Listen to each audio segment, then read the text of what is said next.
Oklahoma is joining the ranks of college football programs who will not stream or televise their spring football game this year. Let's talk about why you will be able to hear the Oklahoma spring game, but you won't be able to watch it, and what it says about, well, the nature of the sport in this era of needing more money.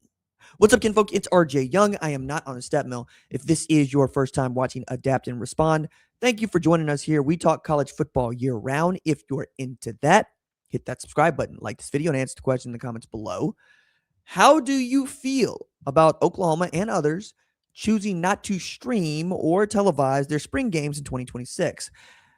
The spring game as a piece of Americana, the spring game as a staple in the college football offseason has been mostly on the chopping block for the last 3, maybe even 5 years.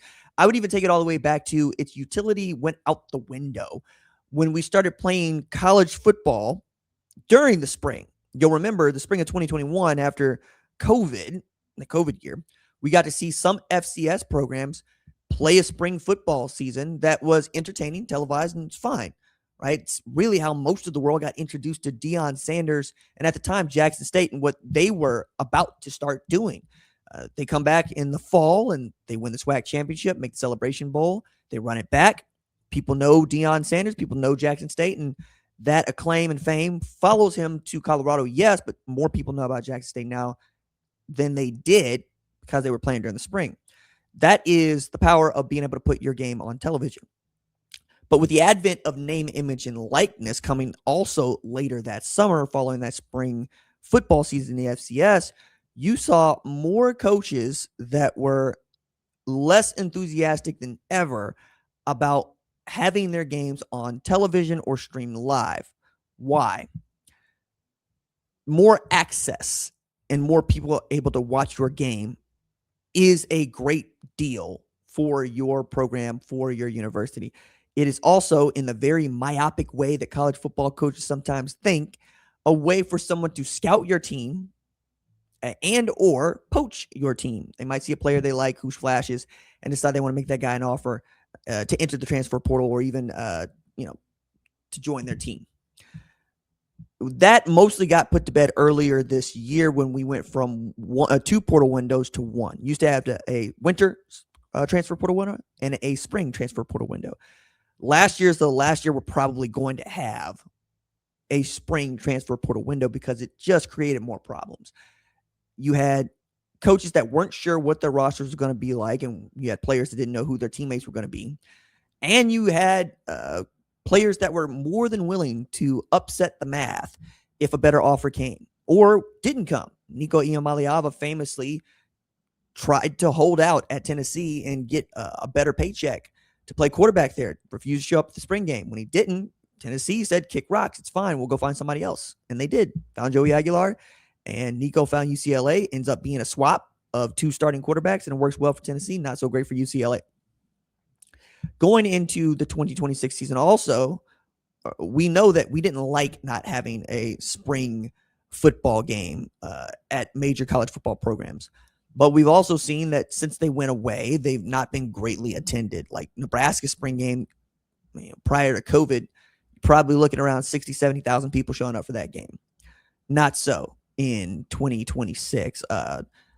Since Colorado was coming off of a 3-9 season, not a 9-4 season, they saw their spring game attendance plummet. Just over 17,000 people showed up. But you got to see a lot of spring games just kind of on local streams, or even the programs themselves, universities themselves, athletic department would put out their own product. But I think underneath all of this, many folks don't understand 2 things about how to stream a game of any kind or televise a game of any kind, which is mostly the same thing for our purposes here. The amount of manpower and equipment that it takes to do such a thing is cost prohibitive. That's also not a thing that you can easily write off anymore or say you're going to license to a third party like ESPN, right? ESPN Plus, which became ESPN3, which has become something else entirely where you have a direct to consumer product that really none of us enjoy, none of us like. We don't think it's any good because television is still how most of us grew up interacting with our sports, and it's still an unbeatable form of interface. Like I often tell people, one of the things that YouTube has done better than anybody else in the technology space where you're trying to meet consumers in a face-to-face setting is not change the interface. Everybody knows what the landscape, what the land is going to look like when they go to youtube.com. It is intuitive, and it has been that way for over 20 years now. So you continue, or I should say at 20 years now. So you continue to trust that things are where they're going to be, and it makes it a little bit more familiar. The more familiar things are, the more consistent they are, the more people buy into them. When Apple doesn't update or changes the way in which we interact with the phone face, we don't like it, right? We don't like it when they move things around, when they remove buttons, when they add buttons.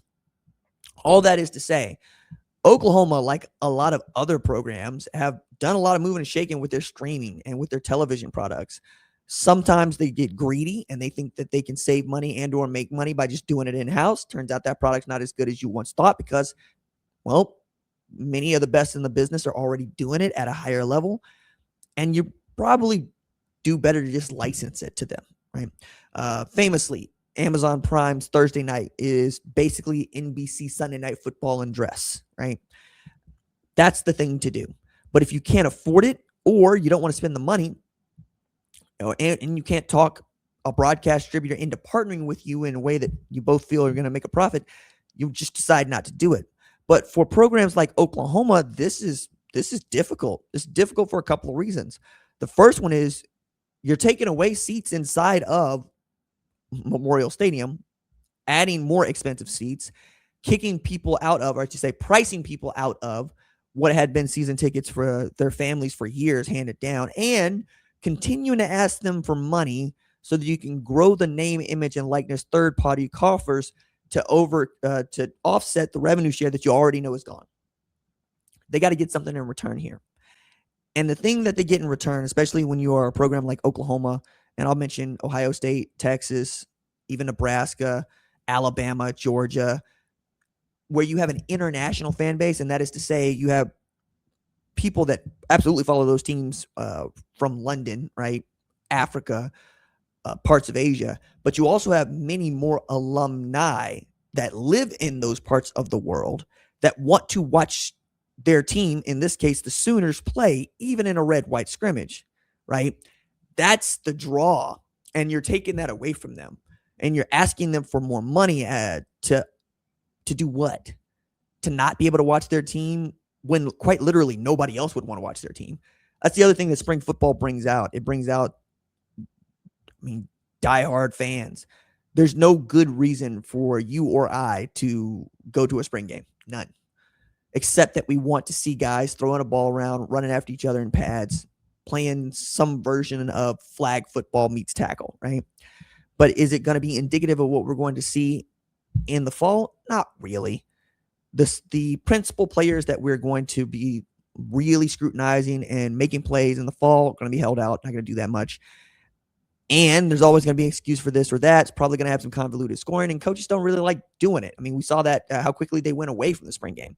As soon as they could put it on the floor, they did. It's only after an outcry that they brought it back. And now they're not really bringing it all the way back. They're just playing the spring games inside of, confines. So I'm sure somebody's going to be out there with, some sort of GoPro or better and just try to tape, 3 hours, 2 hours of spring football in 1080p at 60 frames per second, throw it up on YouTube and call it the spring game. I am not going to do that. You're going to have to find that somewhere else. But I get it. I understand.